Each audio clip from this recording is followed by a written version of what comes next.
The first thing I saw wasn't the mansion I built or the sunlight pouring across the marble. It was a woman on her knees, mopping the floor like her bones had given up on holding her together. And before I tell you what happened next, let me say my name clearly so nothing in this story is mistaken. I am Eudora Hayes, and that mansion was mine before I gifted it to my daughter 15 years ago. But the woman mopping, she did not look like anyone who ever received a gift from me. Her arms shook with each stroke of the mop. Her shirt clung to her back, damp with sweat. Her hair was tied in a loose, tired knot like nobody in that house cared whether she looked human or not. The gray bucket beside her was filled with water the color of old grief. I stepped inside fully, letting the door ease shut behind me. The chime of the security system finished its cheerful little song, one of those details rich people notice, but abusers ignore. Nobody looked up. Not Derek, sprawled across my white sectional with the confidence of a man who never paid $1 of his own. Not his mother, Patrice, reclining like she owned the air itself. Not even the woman mopping. Not at first.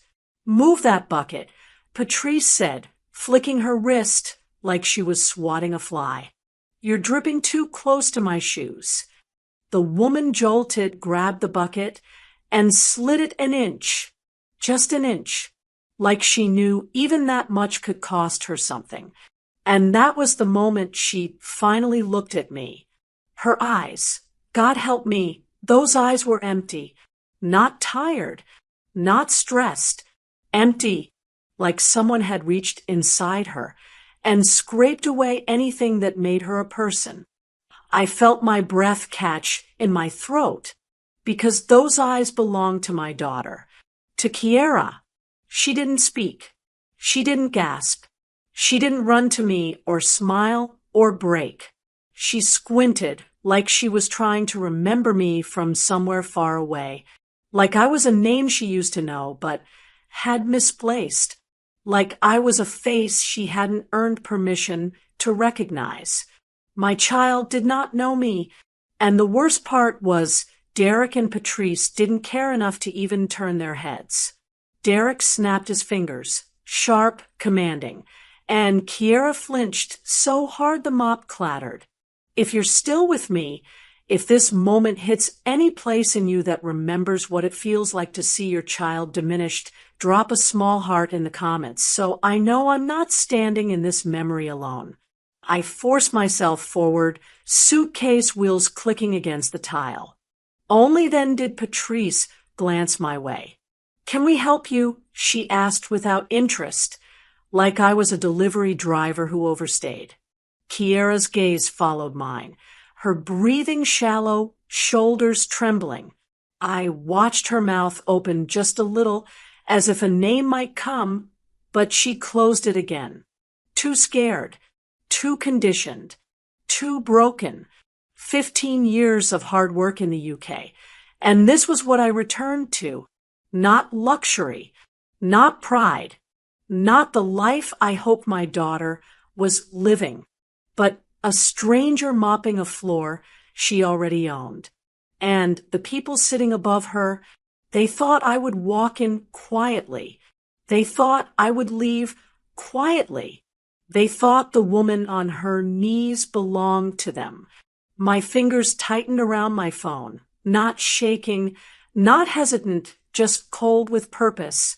I stepped toward the tall window where the signal was strongest, turned just enough so they could all hear me, and dialed the only number I needed in that moment.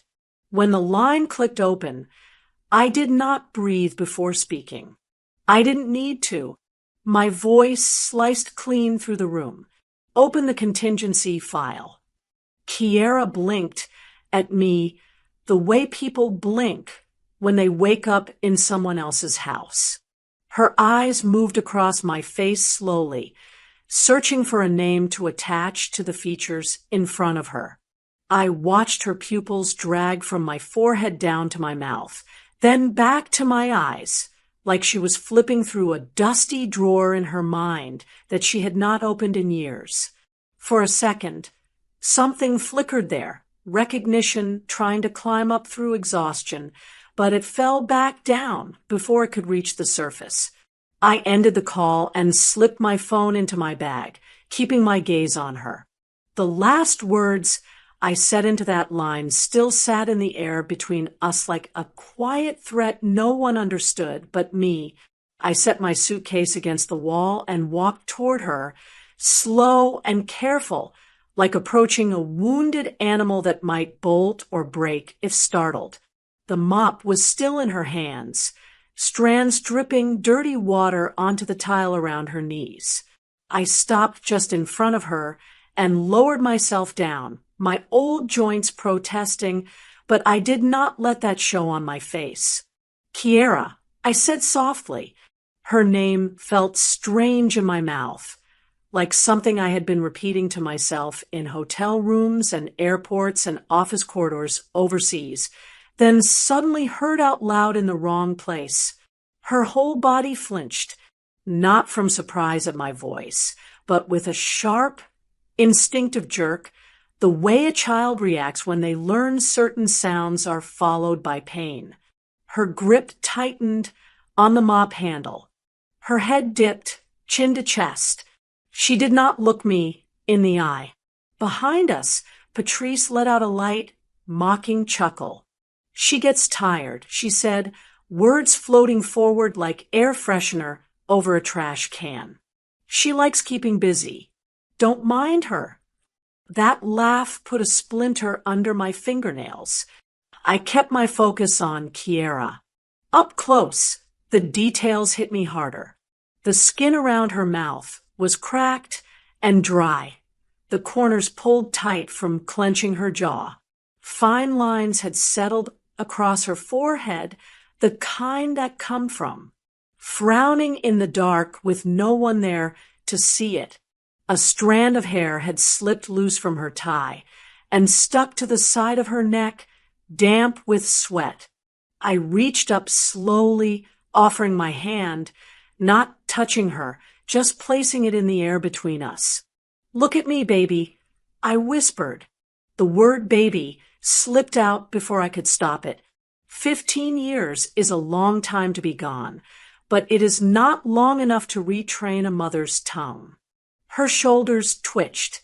Her eyes lifted just enough to brush past my face, like she had been taught that direct eye contact was a kind of rebellion. Up close, I saw it, the faint yellowed shadow at the edge of her jaw, the dark smudge along her forearm where the sleeve of her shirt had ridden up. I let my gaze travel down, careful, not rushing, near her wrist, right where the fabric ended. A bruise bloomed under her brown skin, half-hidden, oval, and ugly. There were older marks, too, faded at the edges, but still there, layered like a memory someone tried and failed to erase. My heart did a slow, controlled crack. Not the kind that sends a woman wailing. The kind that sharpens every thought. "That's enough cleaning for now," Derek said from the sofa, his tone flat. "You're making the floor too wet." He spoke about her like she was a tool he owned, like she had no ears of her own. Kiera didn't answer. She pushed the mop back into the bucket, fingers trembling just enough for me to see. The water sloshed. Patrice made a small noise of annoyance at the splash, but didn't move her feet. I shifted a little closer to my daughter, close enough to smell the mix of cheap detergent and sweat clinging to her clothes. "Kiera," I tried again, my voice even lower. "It's me." Her eyes flicked up quickly, then away just as fast. A flash passed across them. Pain, shame, something tangled. Her breath hitched. The muscles in her throat worked around words that would not come. I could see it. The war happening inside her between the instinct to recognize me and the fear of what that recognition might cost. if you're still listening to me, and you have ever watched someone you love swallow their own truth to survive, just leave a small heart in the comments so I know I'm not talking into the dark alone. Don't distract her. Patrice said, stretching her legs out a little, toes nearly touching the wet patch on the floor.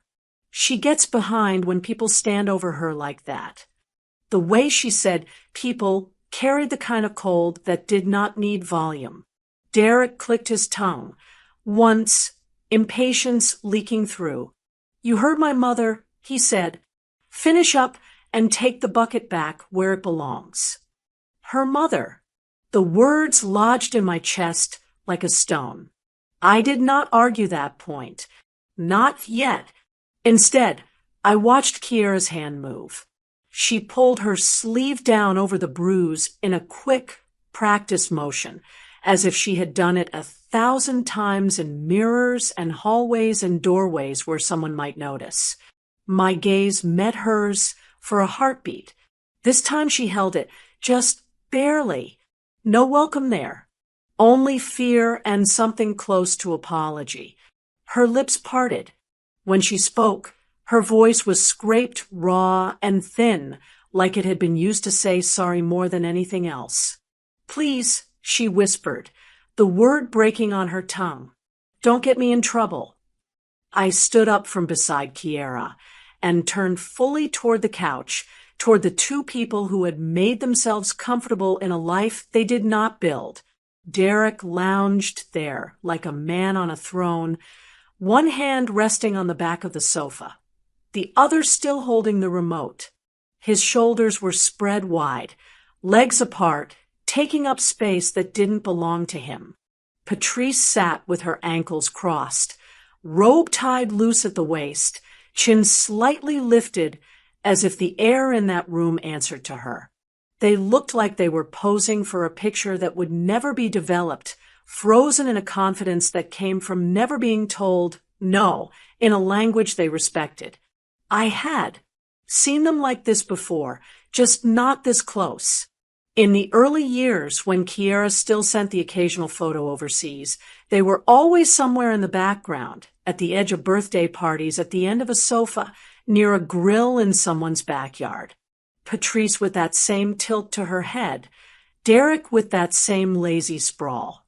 I used to pinch and zoom on my phone screen, studying them from hotel beds in London, from rented apartments in Manchester, telling myself I would get to know them properly when the work slowed down. Now here I was standing in front of the full picture, and they were behaving as if I was a stranger wandering through a showroom. Neither of them moved when I stepped closer. They did not stand to greet me, did not say my name, did not show even the thin politeness people give a guest they did not invite. Derek finally clicked the TV off, not because I had arrived, but because he wanted silence without commercials. You done staring? He asked, eyes sliding to me like I was another bill in his mail stack. His voice carried a bored edge, like this moment was an interruption in a day he believed he controlled. Patrice shifted slightly, tightening her robe, adjusting the belt with small, precise fingers. Her rings caught the light, stones glinting. I recognized the pattern on one of her bracelets. It matched a set Kiera, and I looked at once in a catalog years back, something my daughter had called too fancy for herself, and laughed off. Seeing it on Patrice's wrist settled something heavy in my stomach. I let my gaze move between them, then past them, taking in the room. The cushions bore the slight sag of long use. A pair of slippers I didn't recognize sat neatly under the coffee table. A folded blanket was draped over the back of a chair in the corner. These were the marks of people who lived here, not visitors. Meanwhile, my daughter's presence was marked only by the bucket by the door and the wet streaks on the floor. She stood off to the side now, head bowed, mop held close to her body like a shield that didn't work. When I looked at her again, I saw more than tiredness. Her shoulders sloped forward in a way they never used to, as if gravity had been instructed to press harder on her alone. Her arms hung close to her sides, elbows tucked in, taking up as little space as possible. The skin around her eyes carried the dull, gray tint of someone who had been sleeping in snatches instead of full nights. None of that happened overnight. It took time and neglect to carve a person down to that. Is there something you need? Patrice asked me finally, her tone smooth but hard underneath. We don't do walk-ins. You can speak to Derek if you're here about the house. She spoke about the house like it was a separate entity they managed, not a gift I had placed directly into my daughter's hands. My lips pressed together. For a second, I felt the weight of every year I had spent signing foreign contracts while assuming my only child was safe inside walls I'd paid for. I know my way around this property. I said, voice low, I signed the papers. Derek let out a short breath that wasn't quite a laugh. 15 years ago, he answered, things change. People grow up. People move on. He nodded in Kiera's direction without looking at her. She gave us the house. You stayed gone too long. The words landed without apology. No one rushed to soften them.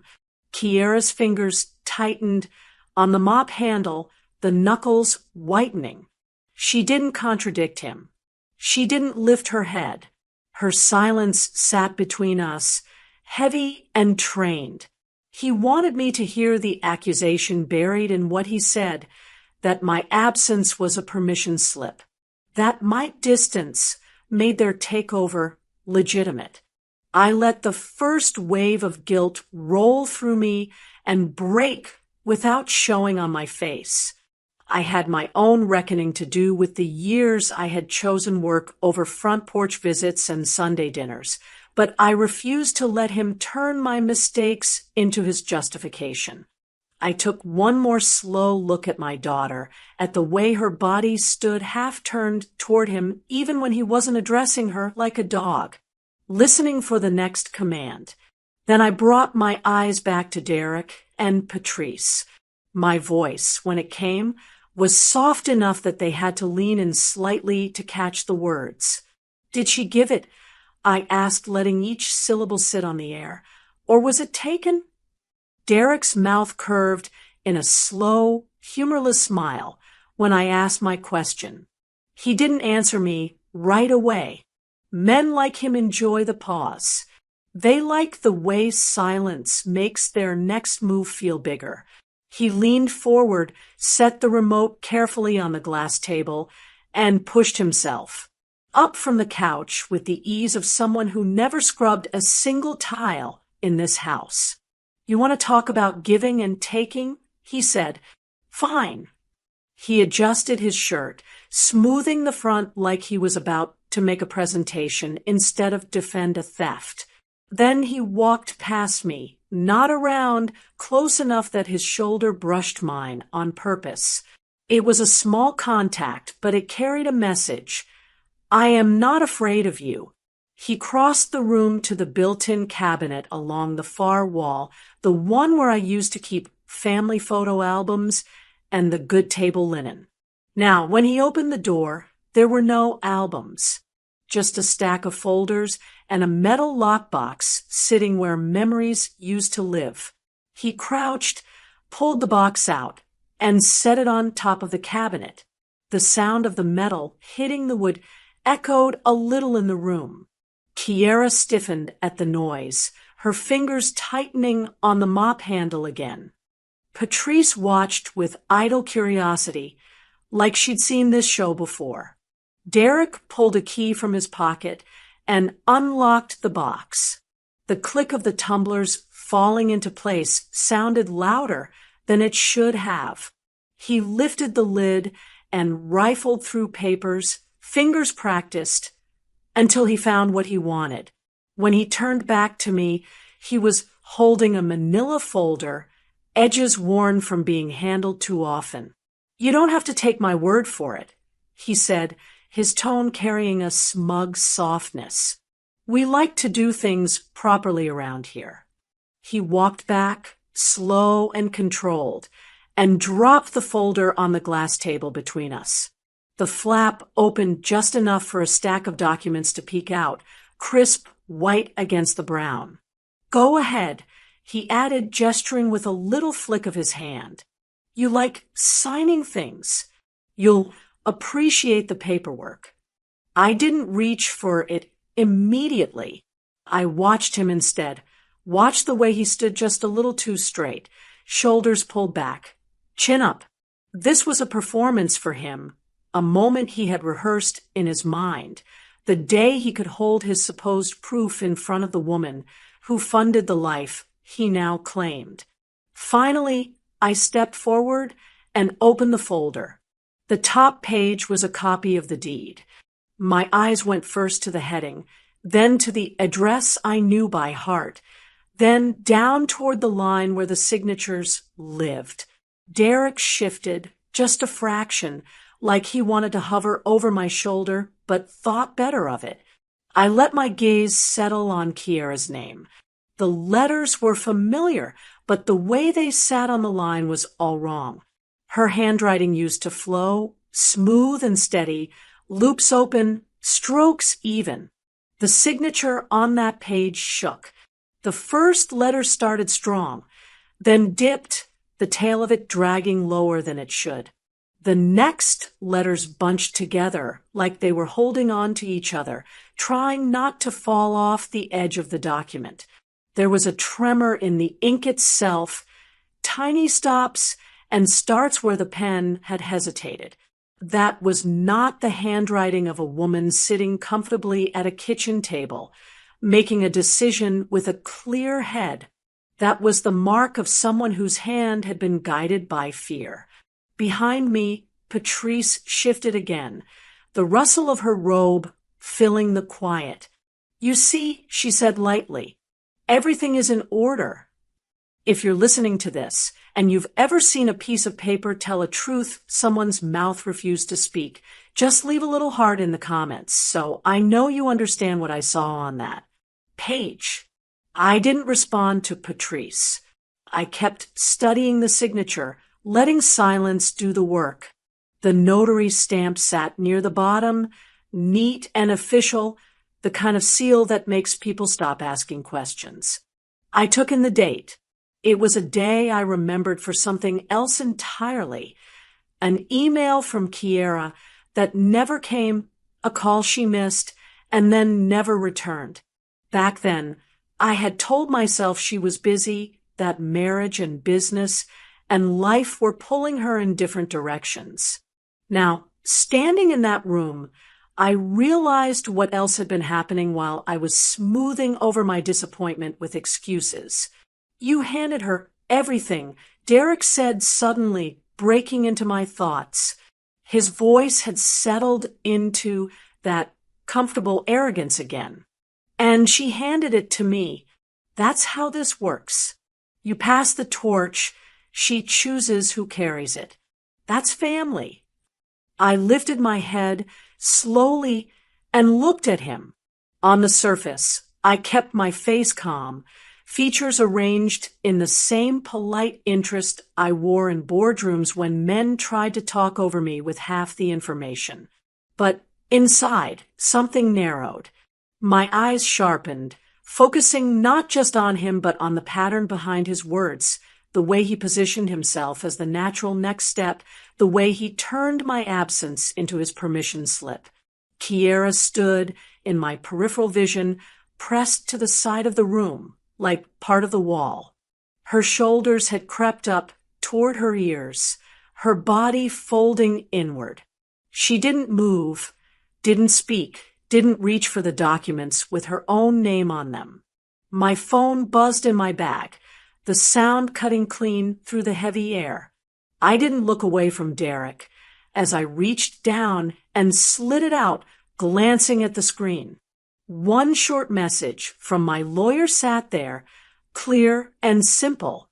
I'm 10 minutes away. Don't leave. I closed the folder and let it rest on the table like something that might stain my hands if I touched it any longer.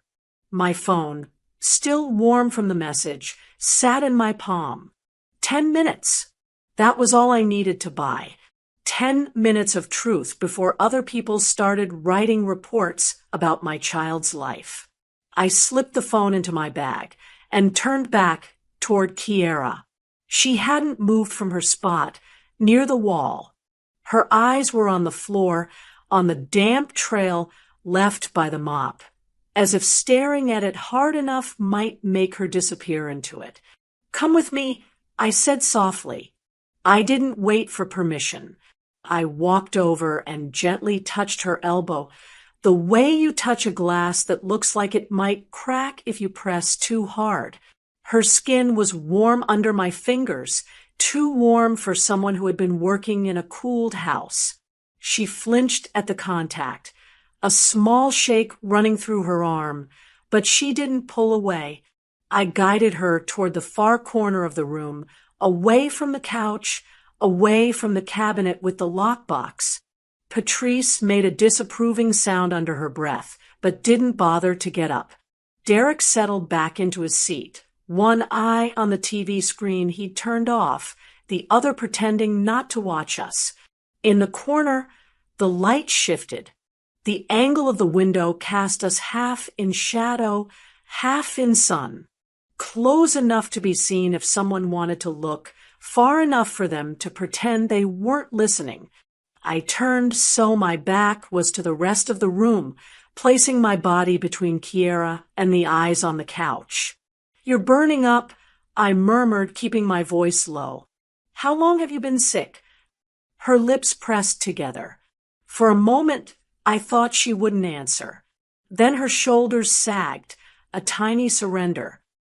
It was bad last year," she whispered. The words scraped out of her throat, fragile and frayed. "Fever. Cough." I couldn't stand up for long. Her gaze darted past me, checking the room, then dropped back to the patch of floor between us. "That's when he took them." "Took what?" I asked, even though my mind was already moving, ahead of her words, lining up the documents I had just seen with the timing she was describing. The papers. Her fingers jumped nervously against the mop handle. He said he needed to keep them safe. I was too weak to argue. I was on the couch, and he stood over me with a pen. He said if anything happened to him, I'd be the one left with nothing unless we changed things. I didn't want to sign. She swallowed, the movement tight and painful. He said I was being ungrateful, that he and his mother were the ones taking care of me every day, that it was only fair they had security. I couldn't breathe. Right. I just wanted him to stop shouting. If you're listening to me and you have ever watched your child agree to something out of fear instead of choice, drop a small heart in the comments. So I know I'm not the only one whose stomach has learned the weight of that kind of guilt. "So you signed," I said quietly. It wasn't a question. Her eyes shone, but no tears fell. "I tried not to," she said. "My hand was shaking." I told him we should wait, that you should be here for anything important. He said you were gone living your new life, and I needed to stop acting like a little girl waiting on her mother to fix everything. Each word hit me like a separate blow, but I let them land. I needed the full shape of this, not a softened version. He held my wrist. Her voice dropped lower. He pressed the pen into my fingers. He said if I loved him, I would prove it. The air in the corner thickened. My heart broke all over again, but the cracks were different now, cleaner, sharper. "What else, Kiera?" I asked. "Tell me the rest." "After that," she continued, "he put the papers in that box." He told me if I ever tried to go behind his back about the house, he'd have me out on the street by morning. He said my name wasn't on anything that mattered anymore. She gave a humorless, tiny laugh that died as soon as it left her mouth. He knows I don't have anywhere to go. I sold. She cut herself off abruptly, biting down on the rest of the sentence, as if something inside warned her not to open that door yet. He told me if I pushed him, I'd lose everything. The house. My place. Even her eyes flicked again toward the rest of the room, then back to me. He said a wife who doesn't obey doesn't deserve a home. My fingers curled into my palms. I unclenched them slowly. And the floors. I asked, my voice steady, "Why are you this tired?" A flush of shame crept up her neck. "He doesn't like seeing streaks," she said. "If he wakes up and the floors aren't shining, he doesn't talk to me for days. Or he slams doors, walks heavy on purpose. Sometimes he throws things in the sink for me to clean. It's easier if I just keep them spotless. I barely sleep. I just keep moving." Her voice by then was barely a breath, hollowed out, the edges worn down by repetition. The three truths hung between us. He took the documents when she was too sick to fight. He threatened to throw her out, and he turned her nights into unpaid, terrified labor to keep his temper quiet. Heartbreak rose in me like a tide, but I refused to drown in it. Grief wouldn't save her. Strategy might.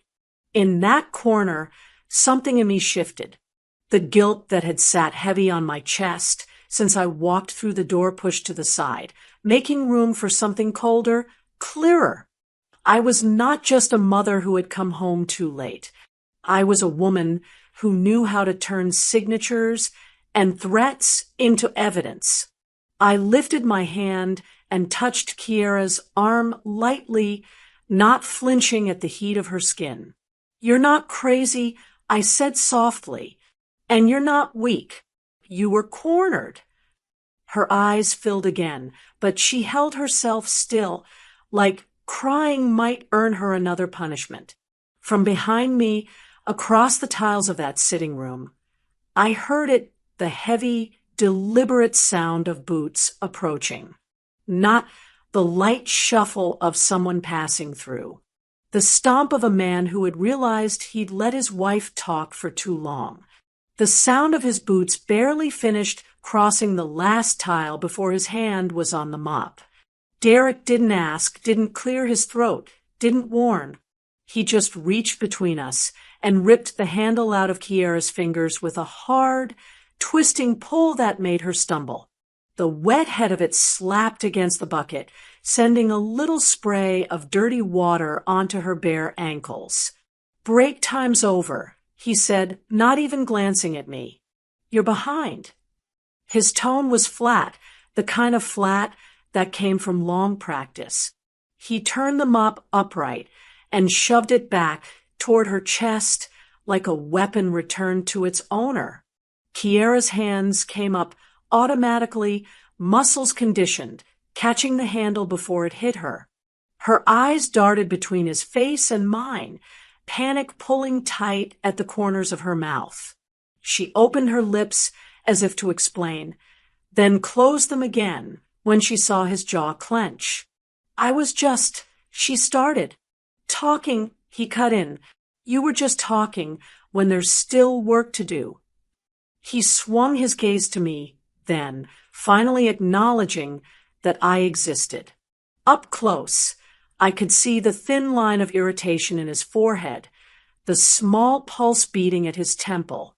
Not fear. Annoyance. "Ma'am," he added, the word pressed through clenched teeth. "I didn't realize we were holding a conference over here." Patrice let out a small laugh from the couch, the kind that doesn't reach the eyes. She tucked her feet up under her, as if she were getting comfortable for a show. I did not step back. I did not apologize. I shifted my body just enough to put myself between him and Kiera, my hand resting lightly at my side, not touching her, but close enough that she would feel I had not moved away. She's been on her knees since before I walked in. I said, quietly, she can sit for a moment. You don't run this house, Derek replied. The easy charm he probably used on neighbors and church members slipped off his face like a mask thrown on the table. What sat beneath was something harder, smaller. You dropped your keys and your money here years ago and went chasing your dreams overseas. That doesn't give you the right to stroll back in and disrupt how things are done.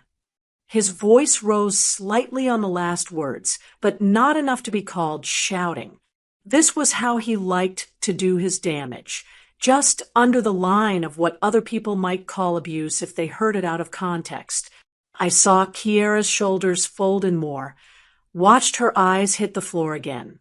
The mop handle trembled against her fingers.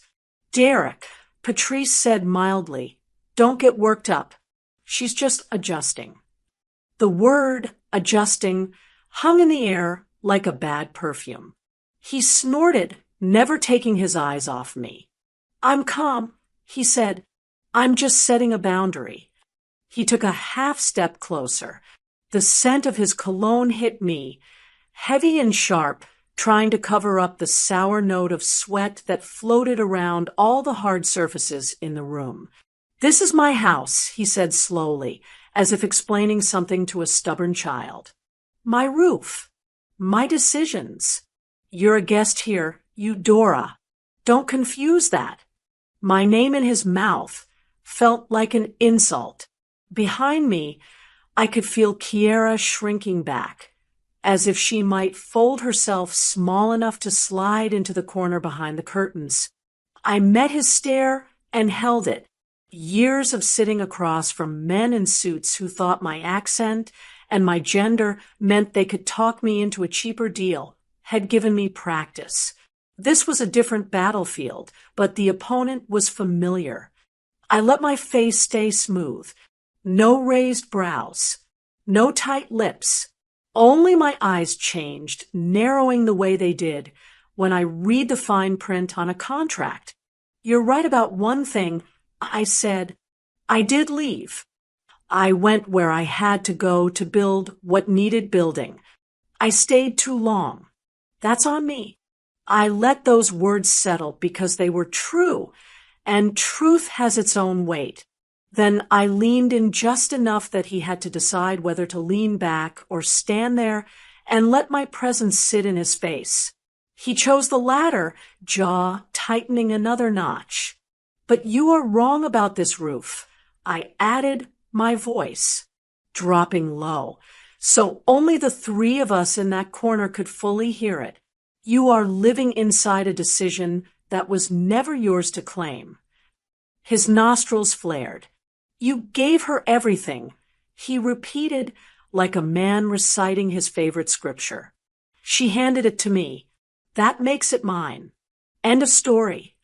He liked that line. He had probably used it in this room before.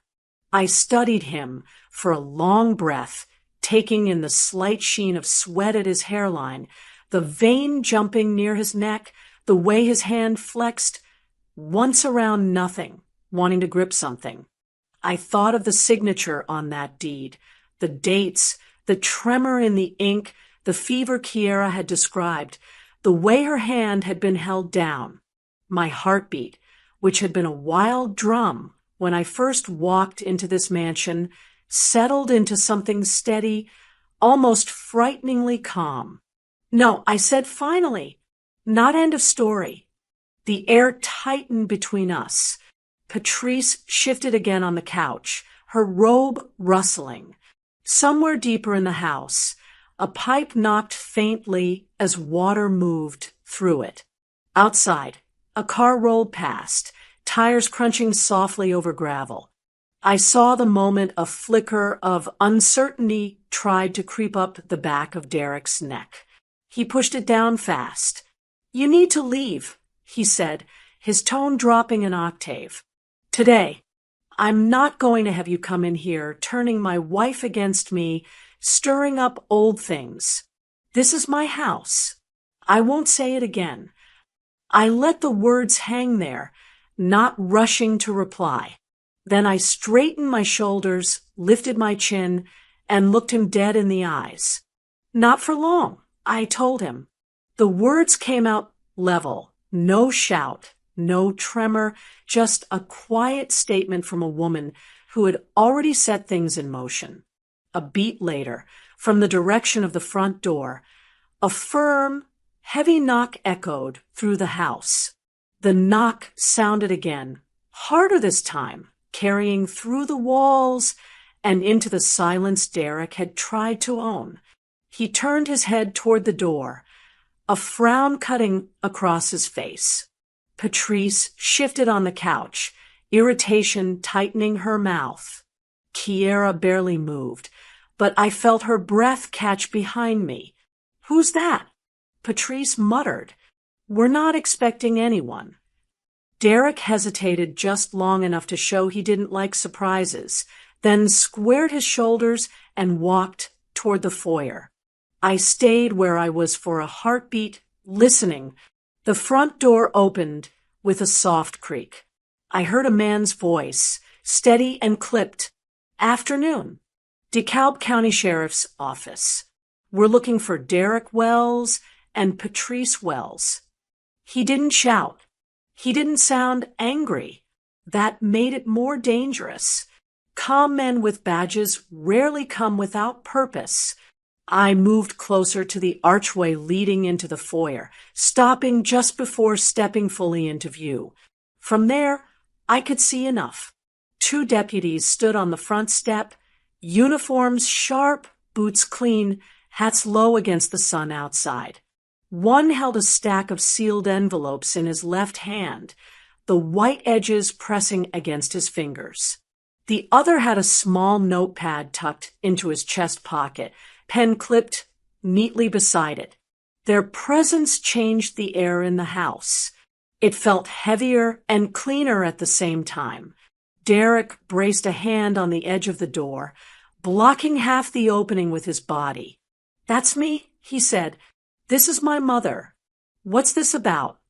He tipped his head toward Patrice, who had risen from the couch and now hovered a few steps behind him, her robe tied tighter. She put a hand on his arm, trying to make it look casual. "We haven't done anything," she added quickly. "There must be a mistake." The nearest deputy didn't take a step back. He just glanced at her, then back at Derek. "We'll explain," he said, "but we need to come in. This concerns your residence." The word residence seemed to prick Derek's pride. His jaw flexed. "You can explain it right here," he answered. "My wife doesn't like strangers coming into her home." I stepped forward then, into the frame of the archway. "Let them in," I said calmly. "It is my home they're standing in, and I'd like to hear what they came to say." The deputy's gaze flicked to me, assessing. He took in the suitcase by the wall, the mop, the bucket, Kiera's small frame pressed near the corner, Patrice's tightened robe. He didn't let his surprise show, but I could tell he was collecting details, stacking them silently.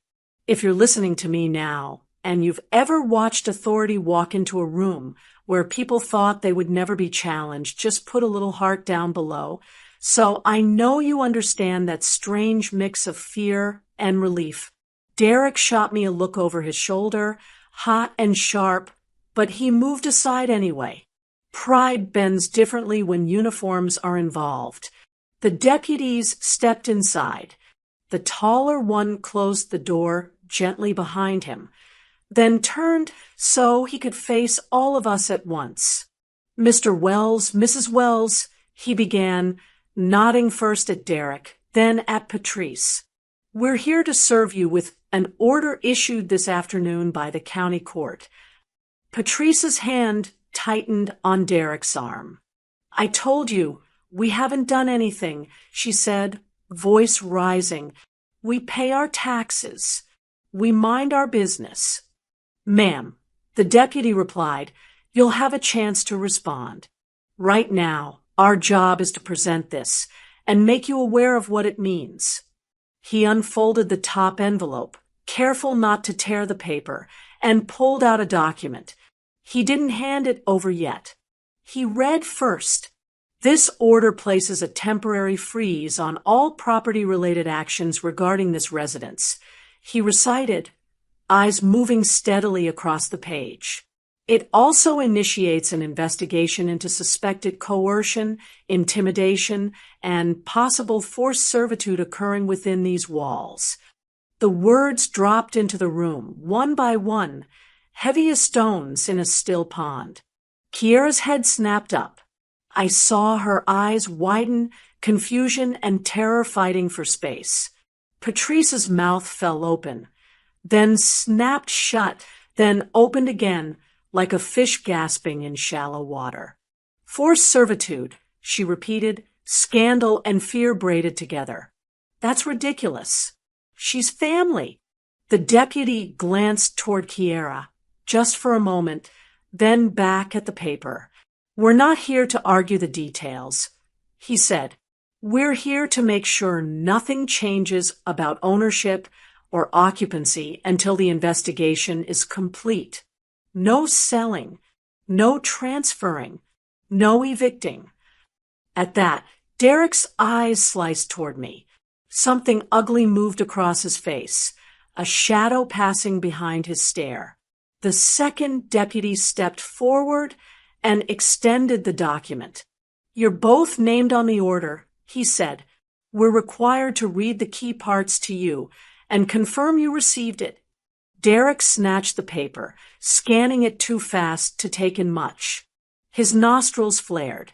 Patrice leaned over his arm, trying to read along, her fingers digging into his bicep. Who started this? She demanded. Who told you anything was wrong here? Neither deputy answered her. They didn't need to. The silence said enough. I stayed by the archway, hands folded loosely in front of me, heart steady. This was only the first crack, but it was a deep one. The foundation they had been standing on for years had just been marked, measured, and tagged for inspection. Derek finally lifted his head from the paper and turned fully toward me. The calm he'd worn like a jacket earlier had slipped off. His eyes were hot now, narrow and dark, his lips pressed into a hard line. He stared at me like he could climb out of his situation by sheer anger. You think this changes anything? He snarled. He spat the words at me like they were supposed to burn. Before I could answer, the sound of another car, door shutting, floated in from outside. A moment later, the doorbell rang, just once, crisp and short. The deputies exchanged a quick look. One of them turned toward the foyer. Expecting someone else, ma'am? He asked me. Yes, I said. My attorney.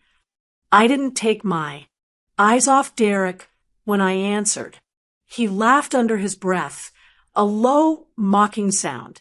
You really think some paper is going to undo what's already done? He said. You're late, Eudora. We live here. That's the reality. Patrice straightened her robe again like it was armor, lifting her chin. And we've taken care of Kiera all these years, she added, her voice sliding into something that tried to sound wounded. This is an attack on our family. The deputy at the door opened it. My lawyer stepped in with the kind of calm you only get from decades of walking into rooms where people don't want to see you. Gray at his temples now, briefcase in hand, his suit a soft navy that didn't shout but commanded attention all the same. He took in the scene, deputies, Derek's rigid stance, Patrice's tightened jaw, Kiera in the corner, me near the archway, and gave a small nod in my direction. Miss Hayes, He said, "Forgive the delay." The judge wanted to see every page before he signed. He moved past Derek without brushing against him, headed straight for the coffee table. The manila folder Derek had waved earlier still sat there, edges skewed. My lawyer set his briefcase down beside it, clicked it open, and pulled out a thicker, older file. The cardboard edges were worn, the tab marked with my last name in ink that had faded slightly with time. Seeing it again after all those years felt like watching a version of myself from long ago walk into the room. "What is this supposed to be?" Derek asked, trying to sound unimpressed. "Another stack of accusations." My lawyer didn't rise to the bait. He opened the file with careful fingers and fanned the contents out on the glass surface. The room seemed to lean in. On top lay the original deed, the one I had signed before I ever boarded a plane out of Georgia, back when Kiera's laughter still filled these rooms. Behind it, another document, and another, each bearing my signature, his signature, dates that marched in order. "This," my lawyer said evenly, "is the record of how this house was acquired. And this," he tapped the second page, "is the agreement you and I put in place before you relocated, Ms. Hayes." He slanted a glance my way, then returned his eyes to the deputies. At her instruction, we included specific protections. One of the deputies stepped closer, resting his hands lightly on his belt as he looked down at the table. The other took out his notepad, pen hovering, listening. Patrice edged nearer, peering at the papers like they might suddenly rearrange themselves into something more favorable if she stared hard enough. "I don't see how that matters now," she said. "The house is in Derek's name. We have his paperwork." My lawyer reached for the deed Derek had pulled from his own folder earlier and laid it beside ours. Two versions of the same story, side by side. "What matters," he said, "is which set of documents carries legal weight. This property was purchased solely by Ms. Hayes. She transferred it to her daughter under very specific conditions. And in this contingency agreement," he slid another page forward, the paper soft from having been handled many times, "she reserved certain rights in case anything ever threatened her daughter's well-being or the integrity of the transfer." I remembered sitting in his office all those years ago, the air cool and quiet as we talked through worst-case scenarios I half believed would never happen. He had asked me, "Are you sure you want to think this far ahead?" And I'd said yes, because loving somebody means signing for storms even when the sky looks clear. "What conditions?" one of the deputies asked. My lawyer pointed to a paragraph midway down the page. The lines dense, the words precise. "Here," he said, "in plain language, it states that any transfer, sharing, or surrender of this property made under intimidation, coercion, manipulation, or abuse, physical or emotional, will be considered invalid. In that event, ownership reverts to its prior state pending investigation." For a moment, nobody spoke. I watched the meaning of those words travel across faces. The deputy's brows lowered slightly. The one with the notepad wrote something down. Derek's lips thinned. Patrice's color changed first. The flush that had risen in her cheeks when the deputies arrived drained away, leaving the skin around her mouth a chalky, uneven shade. Her eyes flicked to Kiera, then back to the documents, then to me. "That doesn't prove anything," she said, but the edge in her voice had dulled. "People sign all sorts of things they don't mean. If you have ever seen somebody realize that the trap they set for someone else might just close on them instead, you know that silence that comes right before they start scrambling. Drop a heart in the comments if you've watched that shift happen. My lawyer folded his hands loosely in front of him. On its own, this contingency agreement is just words on paper, he said. But in context with the property freeze, with the questionable signature Mr. Wells produced, with Ms. Hayes's account of what she found when she returned, it becomes something else. One of the deputies nodded slowly, especially paired with visible signs of distress. He added, his gaze sliding toward Kiera. She shrank back from the attention, fingers twisting in the hem of her shirt. Derek stiffened. She's fine, he snapped. She's tired. That's all. You can't come in here and throw around words like coercion because her mama's feelings are hurt. The deputy closest to him straightened a fraction. Sir, he said, his tone cooling, right now we're not making conclusions. We're noting concerns. And between what we've seen, what's written here, and the conditions outlined in this agreement, he glanced back at my lawyer, who gave a single, small nod. The lawyer's voice stayed measured, but there was steel under it now.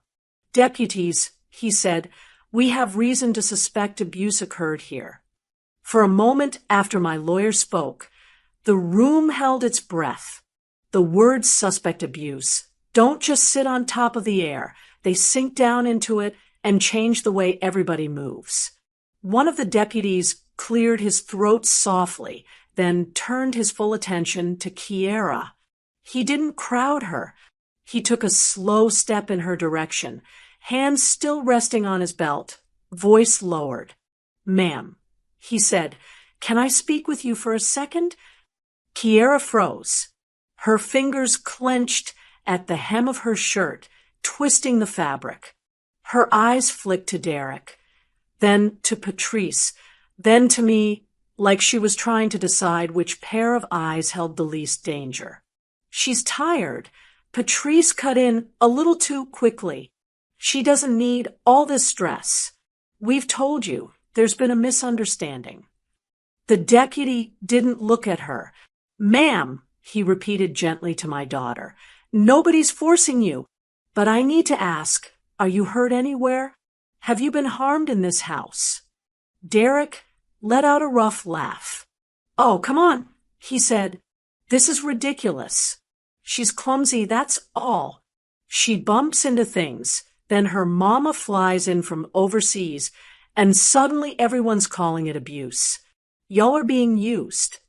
The second deputy shifted his weight, just enough to remind Derek he wasn't running this conversation. We're just asking questions, he said. She can answer for herself. Kiera's throat bobbed. I could see her chest rising faster, breath shortening, like her body was trying to pull in enough air for two different answers at once. I took a small step closer, stopping short of touching her. You can tell the truth, I whispered, eyes on her, not on him. This isn't like before. My voice wasn't loud, but it reached her. Her gaze slid from my face to the deputies. We would like your permission, he continued, calm and patient, to document any injuries you might have. That just means looking and taking a few photos, with your consent. No one can make you say anything you don't want to say. But if something has happened, this is your chance to show it. The whole house seemed to lean toward her then. Even the light through the windows felt like it was waiting. If you're hearing me and you've ever watched somebody you love stand at that edge between silence and confession, just put a small heart in the comments so I know you understand how loud a quiet room can feel. Kiera's lips trembled. For a heartbeat, she looked like she might deny everything, tuck it all away, pretend the bruises on her body were something she'd invented. Then she let out a sound somewhere between a sigh and a sob, and nodded once. Oh, okay, she whispered. The deputy glanced at me. Is there a bedroom or somewhere more private? He asked. Kiera shook her head quickly, panic flashing. No, she said, voice cracking. Here is fine. Please hear. That told me everything I needed to know about what privacy in this house had turned into. The deputy respected her choice. He took one step back to give her space. Whenever you're ready, he said. With hands that shook, Kiera reached for her sleeve. She hesitated once, eyes closing for a second, like she had to separate herself from what she was about to reveal. Then she pushed the fabric up. Underneath, her arm told the story her mouth had tried so hard to swallow. Dark blotches bloomed along the forearm and up toward the elbow, some yellowing at the edges, some a harsher purple. Faint, straight lines overlapped in places like the imprint of fingers that had gripped too hard. Near her wrist, a round bruise sat like an accusation, the skin slightly swollen. The deputy's jaw tightened. He didn't gasp or swear. His face did something quieter. His eyes hardened, his mouth pressed into a line, the kind of shift you see when a person decides they've crossed from suspicion into certainty. How did you get these? He asked. His tone stayed soft, but now there was steel under it. Kiera swallowed again.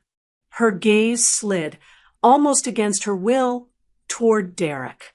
His stare bored into her, hot and warning. She flinched and looked away. Her voice failed. She tried again. He says it's discipline. The room went even quieter than before. Who is he? The deputy asked, though he already knew. A tear slipped down one side of her nose, cutting a clean path through the fine dust of fatigue on her skin. My husband, she said, barely audible. He says, I'm his wife. I must obey. The words looked like they hurt on the way out. Derek scoffed, but it came out strained. I never said that. He snapped. You twist everything. She bruises easy. She's always been sensitive. You people are blowing this way out of. That's enough. The second deputy cut in, firmer now. We've heard from you. Now we're hearing from her. My lawyer stood very still, watching, his eyes moving from bruises to faces to documents, and back again, mentally stitching the pieces together. Patrice had gone pale, one hand pressed against her mouth, the glamour of her robe and jewelry sitting wrong on her all of a sudden. The first deputy glanced at his partner. They shared a look, short, professional, full of things they didn't say out loud yet. Then a third voice spoke up from near the foyer. I hadn't even heard the additional footsteps, but another officer had come in while all eyes were on Kiera. We'll need to see where she sleeps, he said. For a second, Kiera didn't move. The words, see where she sleeps, seemed to hang over her like a weight pressing her into the floor. Her fingers loosened on the edge of her shirt, then tightened again. I watched her eyes dart toward the hallway, then toward Derek. The way someone trapped between two doors checks which one is locked. Derek's face hardened. There's no need for that. He snapped. She sleeps in our room. Like any wife. You're crossing a line. The new officer, the one who'd asked about her sleeping space, tilted his head slightly. Then it shouldn't be a problem to show us, he replied. It'll only take a minute. Patrice stepped forward, her robe sleeves swinging. You people are unbelievable, she said, trying to sound offended instead of scared. First you accuse us of abuse. Now you want to inspect our bedroom? This is harassment. The first deputy ignored her and kept his gaze on Kiera. Ma'am, he said gently, you don't have to lie for anybody. Show us where you really sleep. Those words, really sleep, seemed to unlock something. Kiera's shoulders sagged. She nodded once, almost imperceptibly. Okay, she whispered. Her voice was so faint I barely heard it. She set the mop carefully against the wall, as if afraid knocking it over might change someone's mind. Then she turned and started down the hallway, her bare feet whispering against the tile. The officers followed, their boots heavier, echoing. I walked behind them, close enough to see her, far enough not to crowd. Derek trailed at the rear, muttering under his breath. Patrice hovered near him, fingers clutching at his arm. We passed the doorway to the guest room, the one I had decorated myself with soft curtains and a framed print Kiera picked as a teenager. Its door was wide open. The bed inside was neatly made, untouched. No indent in the pillow, no extra shoes on the floor. Not there, Kiera said quietly, almost to herself. She kept going. At the end of the hall, she turned left toward the part of the house that had always been meant for storage. The laundry room, the small utility closet, the space under the staircase where we used to keep Christmas decorations. My chest tightened. She stopped in front of a narrow door with a plain knob, the kind of door most people would walk past without seeing. Her hand hovered over it for a moment. I saw her swallow, then force herself to turn the knob. The door opened inward with a slow, complaining creak. Even before the light from the hallway spilled in, I smelled it, a stale, enclosed scent, faint mildew threaded with the sour tang of old sweat and cleaning chemicals. The officers stepped closer. Inside, the space was barely wide enough for a grown person to stand upright and stretch their arms without touching both walls. There was no window, no lamp, no soft rug, just a thin, flattened mattress on the floor, its edges frayed, one corner stained darker than the rest. A single blanket lay crumpled near the foot of it, balled up like it had been kicked off in some restless, cramped sleep. Next to the mattress sat a plastic bucket, clean but unmistakable in its purpose. A small shelf had been rigged up from a piece of scrap wood and two bent brackets. On it sat a bottle of cheap lotion, a folded t-shirt, and a toothbrush in a cracked cup. No pictures, no books, no sign that this was anything but a place to put a body when you were done using its hands. One of the deputies clicked his tongue quietly, a sound of disbelief more than judgment. The other's face went blank, the way lawmen's faces go blank when they are filing something under evidence. "You sleep here?" the officer nearest the door asked, though he already knew the answer. Kiera stood just outside the threshold, arms wrapped around herself like she was trying to take up even less space than the closet allowed. She nodded. "Sometimes I get to lie down on the couch," she said, eyes fixed on the mattress. "If I finish everything." "Finish what?" the second deputy asked. "The floors, the ironing, the kitchen, whatever they want." Her voice thinned, flattening under the list. "If I'm too slow, he says I don't deserve a comfortable bed. He says this is enough for someone who doesn't pull her weight." Derek snorted. "It's storage," he said. "She crashed there a few nights when she was sick. You're making it sound like a prison." The officer by the door took a slow breath, then reached for the radio clipped to his shoulder. He turned slightly aside, but not so far that we couldn't hear. "Dispatch, this is Unit 12 on scene," he said, "requesting supervisor at this address. Possible domestic servitude situation. We've got injuries documented and sleeping arrangements that are not consistent with a spouse." "Copy." "Static," crackled for a moment, then a calm voice answered, "Copy, Unit 12. Supervisor en route. Hold position and secure scene." He lowered his hand from the radio, jaw tight. He met my eyes briefly. In that look, I saw what he wasn't allowed to promise out loud yet. Things were shifting. Lines were being drawn.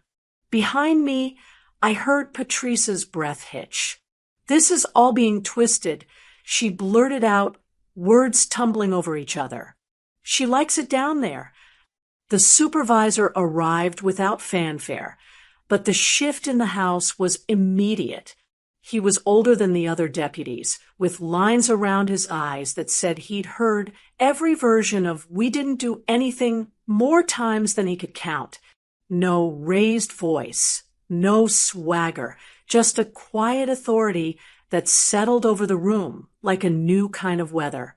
He listened while Unit 12 gave a quick rundown near the archway. The bruises, the closet, the contingency file, the order from the court. His eyes moved from one face to another. Me, Kiera, Derek, Patrice, taking his time, as if he was laying us out on a table in his mind. Then he said 6 words that changed everything. "We're going to separate you all." Those words landed hardest on Derek and Patrice. She stiffened, her hand flying to her chest. "Separate," she repeated. "This is our home. We have nothing to hide." Derek scoffed, but his jaw had gone tight again. "This is overkill," he muttered.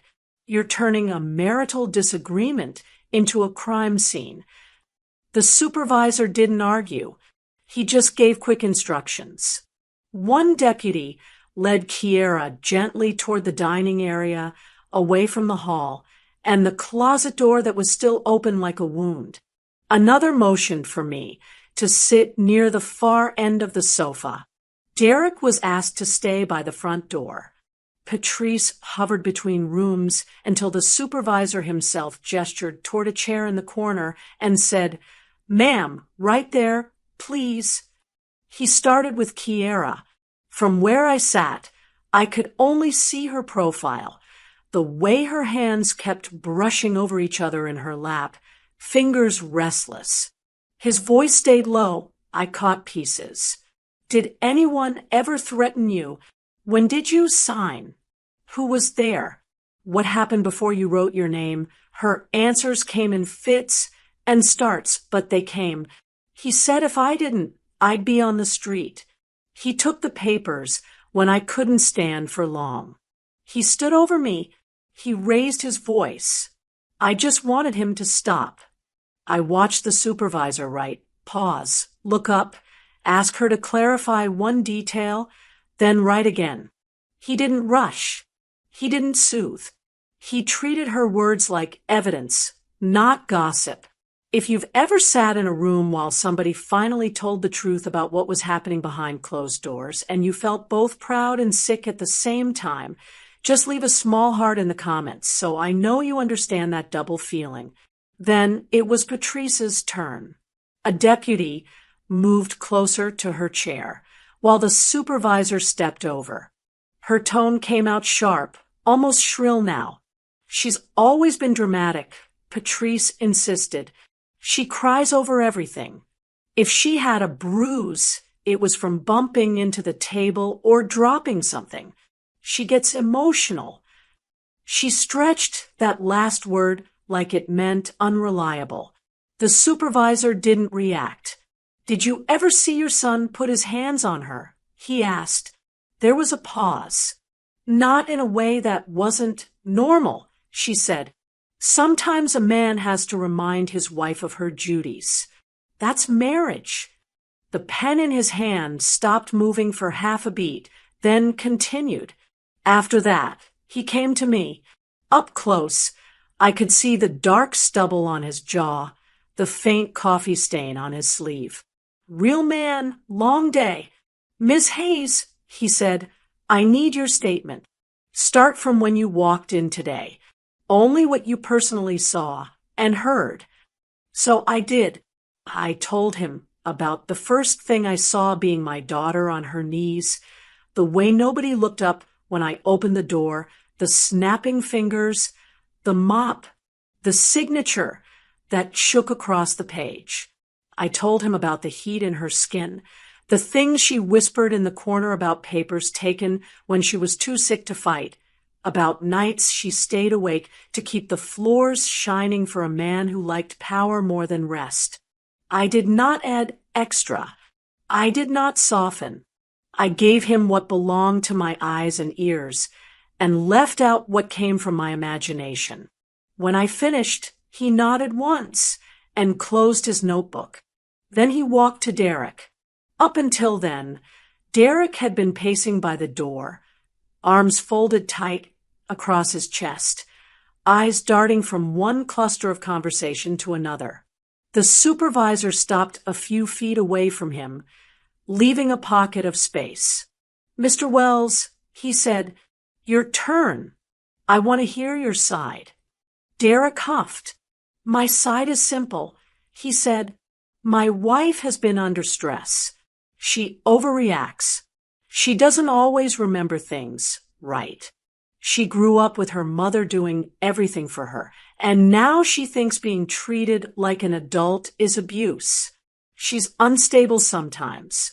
Dramatic. You can't build a case off hurt feelings and a messy closet." He gestured vaguely toward the hallway.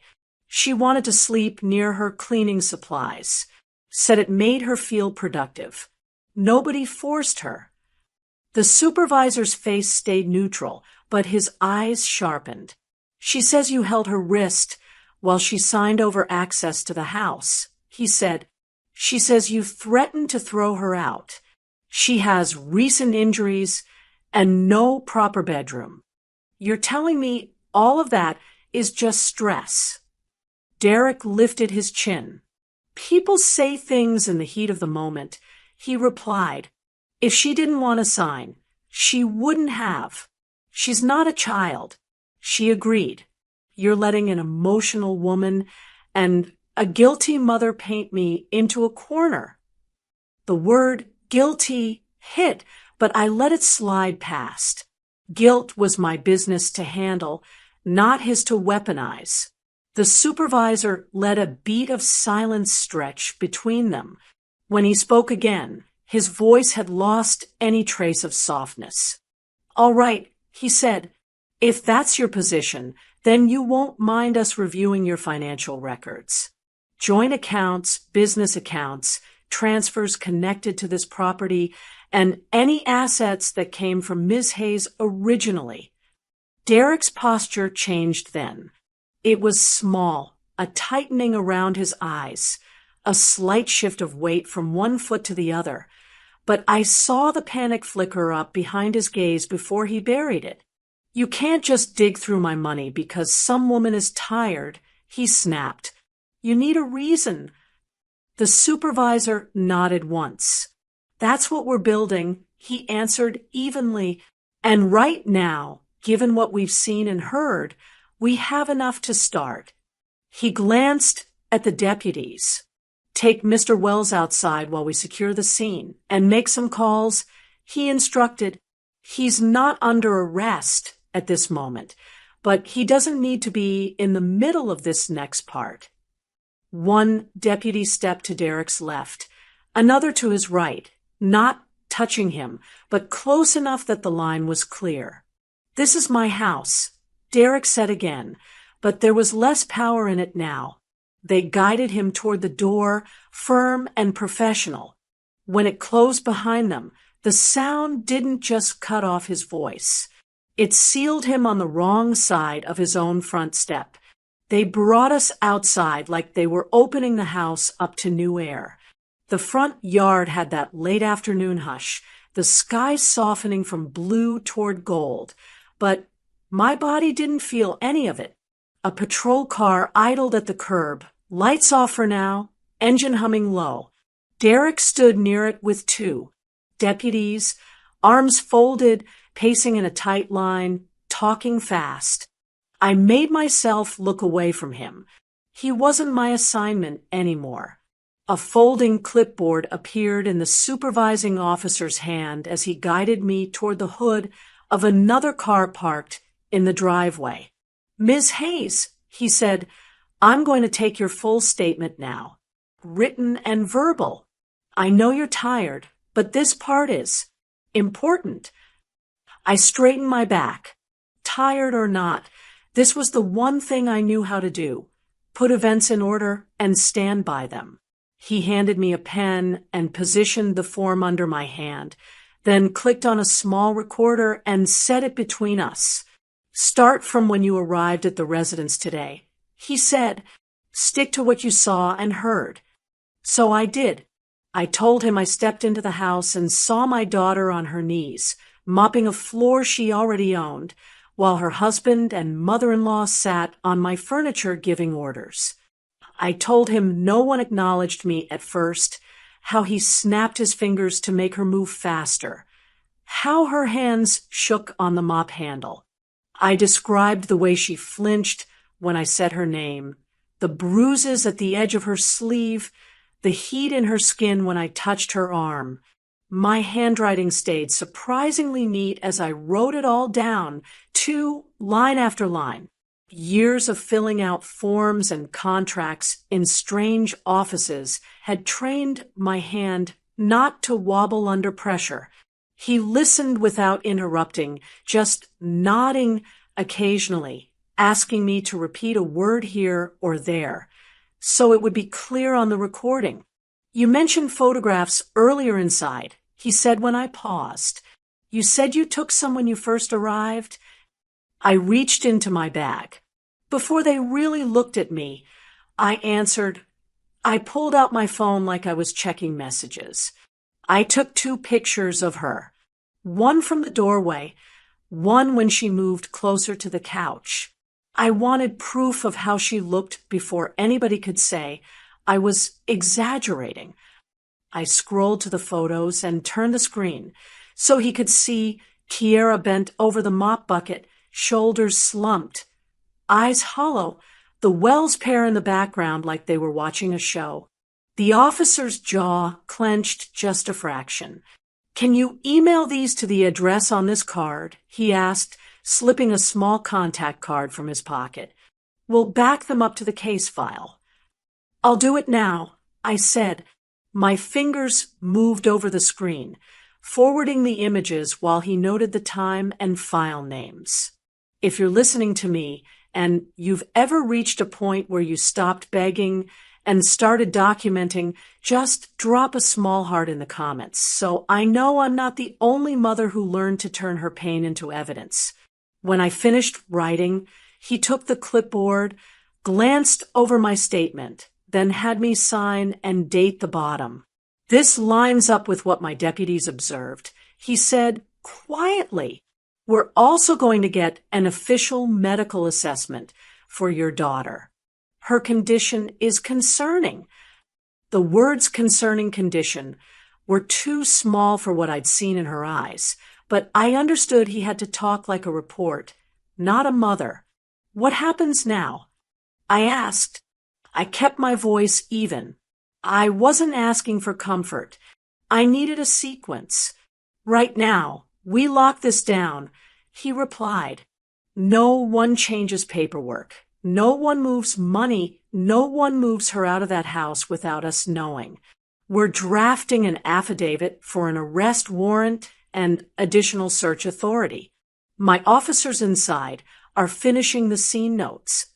He glanced toward the front door, where another deputy was moving in and out, carrying clipboards, talking briefly into his radio.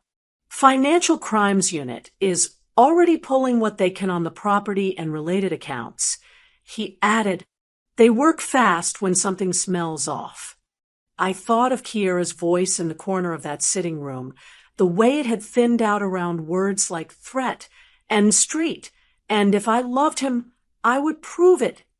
Something hard and cold settled deeper inside me.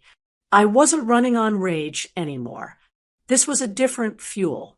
She's not going back in that closet tonight, I said. It wasn't a plea. It was a line I needed on record. He met my eyes. Not if I have anything to say about it, he answered. His radio crackled then, a short burst of static followed by a voice I didn't recognize. He lifted it to his ear, listening. Copy, he said. Send him out. A younger deputy stepped out of the house a moment later, moving with that focused urgency that meant he'd heard something worth carrying himself. He walked straight up to us, nodding at his supervisor before turning to me. "Ma'am," he said, catching his breath just a little, "financial crimes found something you'll want to hear." The younger deputy's words sat between us like they'd been wrapped in ice.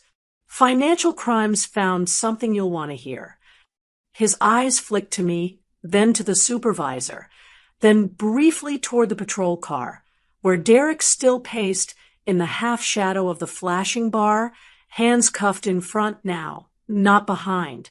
Not arrested, but not free. The supervisor nodded once. "Let's step back inside," he said. "I want everyone who needs to hear this, to hear it." My legs felt older than they had that morning, but I walked with them anyway, back through the doorway, past the entry rug I'd picked out from a catalog years ago, into the same sitting room where I first saw my daughter on her knees. Kiera sat on the edge of the couch now, arms wrapped around her middle, as if she were holding herself together from the outside in. Patrice stood near the far wall, one hand braced on a side table, mascara smudged under her eyes. My lawyer remained by the coffee table, documents still spread out in neat rows. The supervisor motioned the younger deputy forward. "Tell them," he said. The deputy took out a small notebook, though it looked more like a prop for his memory than something he needed. We pulled records back 5 years. He began, starting with assets tied to Ms. Hayes and any subsequent transfers. The salon on Peachtree, Hayes and Hands, came up early. My heart squeezed when I heard the name. I pictured the soft yellow walls, the chairs I'd saved months to buy, the mirror where I watched Kiera learn to braid hair like it was prayer. "That property was sold 4 years ago," he continued. "The bill of sale shows your daughter, Miss Hayes," he nodded toward me, "as the legal seller. Large lump sum. Signatures check out as hers." I nodded once. This part, somehow, didn't surprise me anymore. I had felt something missing in her voice, even in those short, scattered calls back then. "Where did it go?" I asked. "The money?" He glanced down at his notes.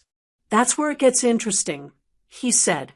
"The funds were deposited into a joint account opened by Kiera and Patrice Wells." Every head in the room turned toward Patrice. Her lips parted. I was helping her manage things. She cut in quickly. She didn't know how to handle that kind of money.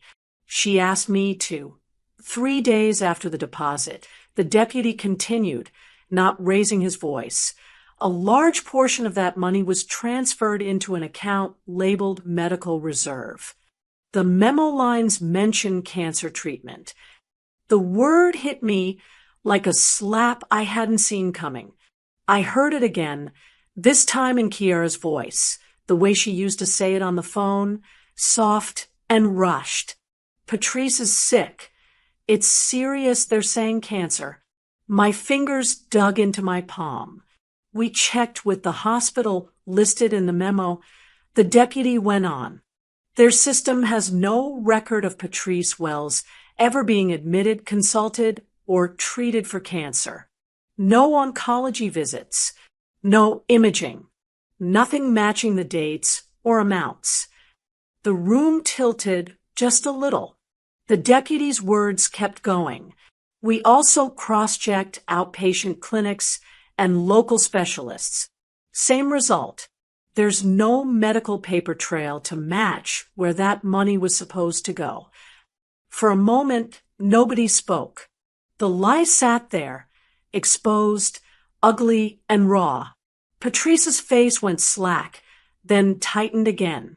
"Not every illness goes through insurance," she snapped. "We paid cash. Private doctor. You don't know everything about my body." Even now, she tried to pull privacy like a curtain over her dishonesty. The supervisor's gaze didn't waver. "We'll be requesting full documentation," he said. "Invoices, prescriptions, anything to support that claim. Right now, all we see is a large business sale, a transfer, and no matching medical records." My lawyer stepped in then, his voice gentle but edged. "Kiera," he said quietly, turning toward my daughter, "when you sold that salon, did you do it because you believed Patrice was sick?" Her whole body flinched at hearing her name. She looked like someone had just opened a door she'd been pressing her back against for years. She said she was dying, Kiera whispered. Her hands gripped her knees, fingers digging into thin fabric. She said the insurance wouldn't cover everything. She didn't want to be a burden on Derek. She cried. She said God wouldn't forgive me if I let her go to the grave knowing I had money and wouldn't help. The words started spilling faster now, like a dam had cracked. "I didn't tell you, Mama," she sobbed, eyes squeezing shut. "I knew you gave me that shop to stand on my own. I didn't want you to think I was weak or ungrateful. She told me not to call you. She said you were busy with your new life, and this was my chance to prove I could make sacrifices like you used to." Her shoulders shook. "So I signed it away.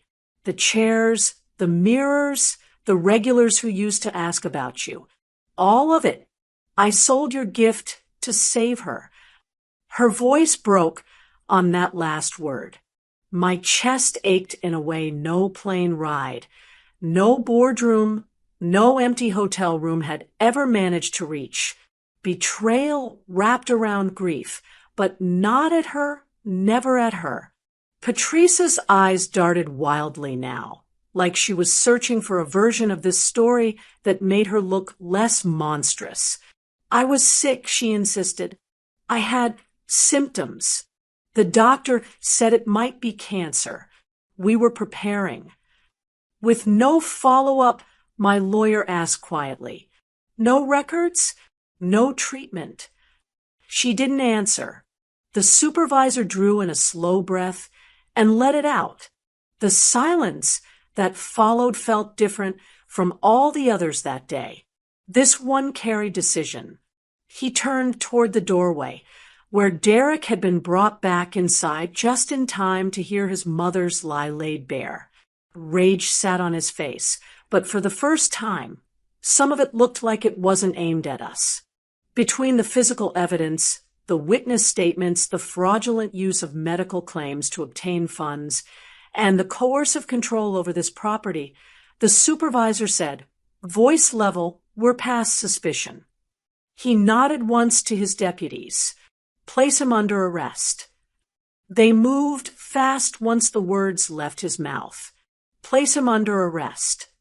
One deputy stepped in behind Derek, another to his side. The sound of handcuffs coming off a belt is small, but that day it sounded like the closing of a chapter. Metal met skin, then clicked shut around his wrists. He jerked once, instinctive, but there was nowhere for him to go. "You can't be serious," he barked. "For what?" "For taking care of what your daughter abandoned." The supervisor didn't flinch. "You're being placed under arrest on suspicion of domestic battery, fraud, and financial exploitation," he said evenly. "You'll have a chance to speak with an attorney. For now, you need to stop talking and start walking." They read him his rights as they turned him toward the front door. I watched his shoulders, the same shoulders that had lounged across my couch like the world belonged to him, now pulled tight with tension. As he passed Kiera, he twisted his head, eyes burning into her. "You did this," he hissed. "You and your guilty mama." She recoiled like the words were a hand raised against her. I stepped between them before the echo of it could settle. "No," I said quietly. You did this when you forgot she was a person and not your property. Patrice lunged forward then, reaching for Derek's arm as they guided him away. You can't take my son like some criminal, she cried. He's a good man. We're family. This is a misunderstanding. The supervisor turned toward her. His eyes were tired but clear.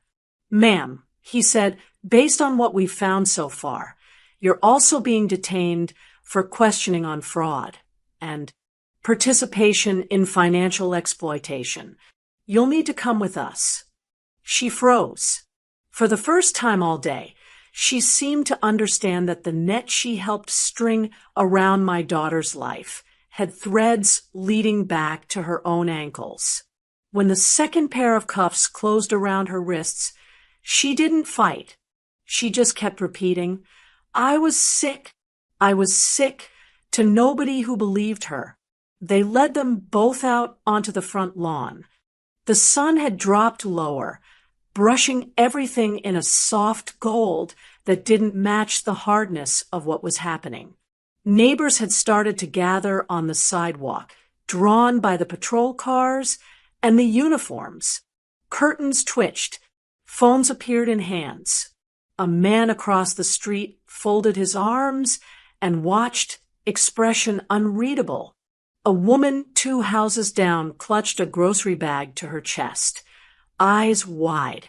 If you're listening to me, and you've ever seen someone who thought they were untouchable walk past their own neighbors in handcuffs, just drop a small heart in the comments so I know you understand that strange mix of justice and grief. Derek tried to pull his shoulders back, as if he could still pose while walking in chains. But the cuffs changed everything. He couldn't swing his arms, couldn't point, couldn't grab. He could only walk, each step marked by the soft jangle of metal. Patrice kept her head down, hair falling forward, robe no longer regal in the afternoon light. The deputies guided them into separate vehicles, doors opening and closing with heavy, final sounds. Kiera stood just behind me on the porch, one hand braced against the doorframe. I could feel her trembling through the space between us. As the engines started and the cars pulled away, her breath sped up, then stalled. They're really going, she whispered. It was like she didn't trust her own eyes. They're actually gone. For now, I said, I didn't put sugar on it. They'll have hearings. Lawyers. They'll try to twist things. Her hand flew to her mouth. What if they come back? She asked, voice cracking. What if he gets out and he's angry? What if they find some way to take everything again? I don't have the shop anymore. She cut herself off, swallowing a sob. I turned to face her fully. In the doorway behind us, the house waited, silent, still, full of ghosts that were finally starting to move out. Listen to me, I said softly. This is the last time you'll ask that question standing on someone else's script. She blinked at me, confusion mixing with fear. I reached into my bag and pulled out the contingency file, the same one that had started as a what if in a quiet law office years ago. The cardboard was warm from being held so long. I placed it carefully in her hands. She stared down at it, like it might burn her. What is this? She whispered. Insurance, I said. Not the kind they sell over the phone. The kind a mother writes when she knows she can't be 2 places at once. I tapped the cover lightly. Your name is on those pages. So is mine. Every signature, every clause, every protection we built into this house is sitting in your hands right now. Her fingers tightened around the file. She looked up, eyes shining with something new that hadn't been there hours ago, something like the beginning of belief. But what if it's not enough? She asked. What if they find another way? I stepped closer, close enough to see my own reflection in her pupils, older and more tired than I remembered, but still standing. "Baby," I said, my voice steady, "this house was always yours. They just thought you were alone."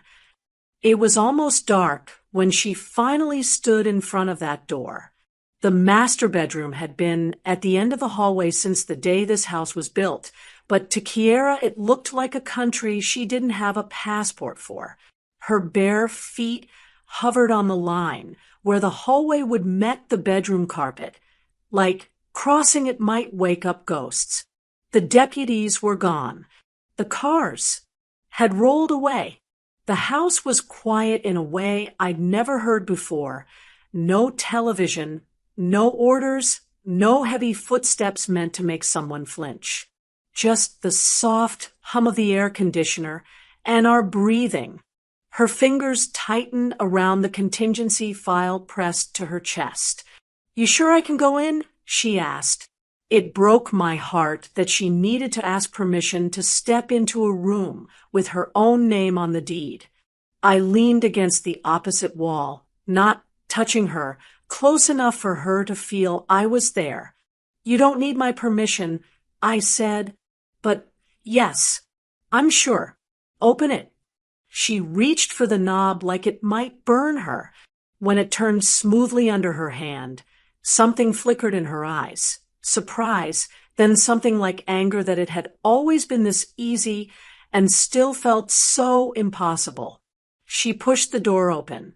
The room smelled faintly of fabric softener and a perfume I didn't recognize, something sharp and floral.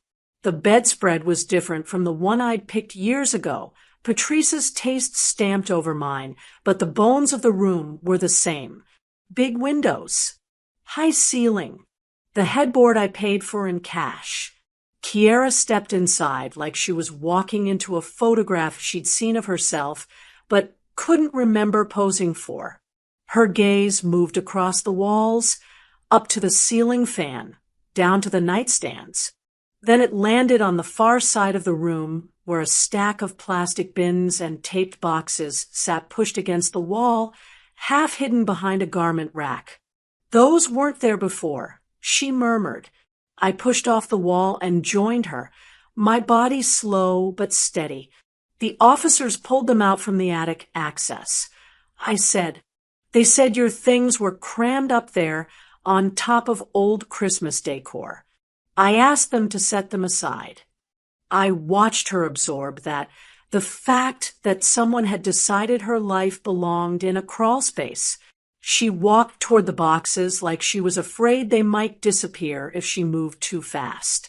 One of them had her name scrawled on it in a handwriting that wasn't hers. Another was labeled old stuff, like her memories were clutter. She knelt and peeled back the tape on the nearest one. Inside, her wedding dress lay folded in on itself, the lace wrinkled and dull. On top of it sat a small box I recognized before she even opened it, the set of gold combs I'd given her the morning she got married, engraved with her initials. "I thought these were lost," she whispered. She lifted one out, running her thumb along the letters. "Kate," he said, "we misplaced them in the move." She set the comb down gently and reached deeper. Out came a stack of journals, their covers worn at the corners. She opened one at random. Her eyes moved quickly over the page, then slowed. Her mouth trembled. This was the last thing I wrote before he took the papers. She said, "I was scared, but I still sounded like me." She turned the book toward me.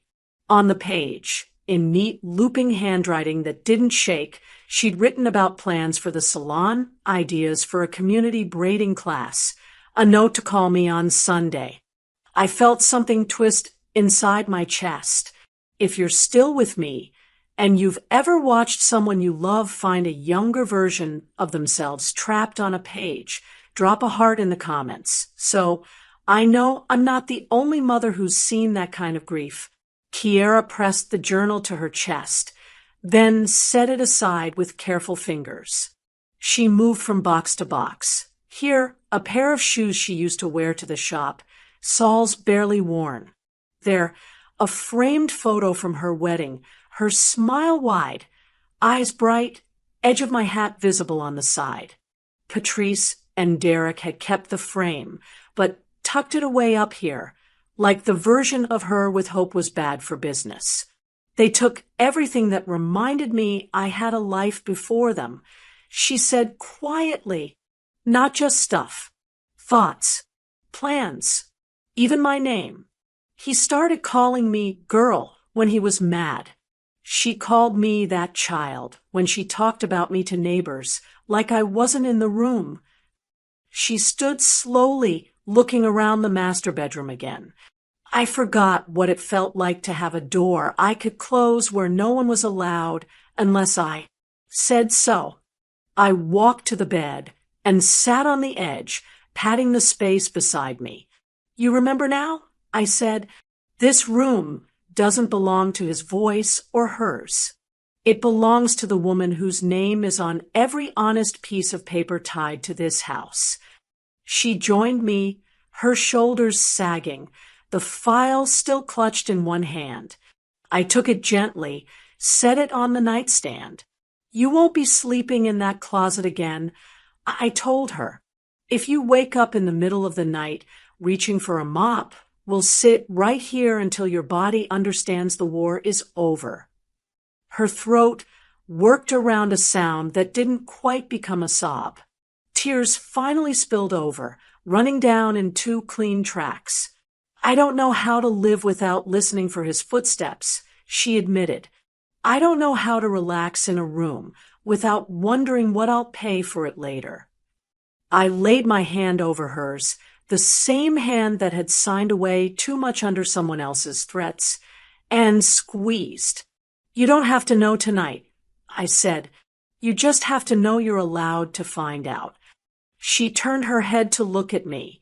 For the first time since I stepped back into Georgia, I saw a hint of the girl who used to dance in the salon after closing, singing off key while she swept hair into piles. Bruised, thinner, but still there.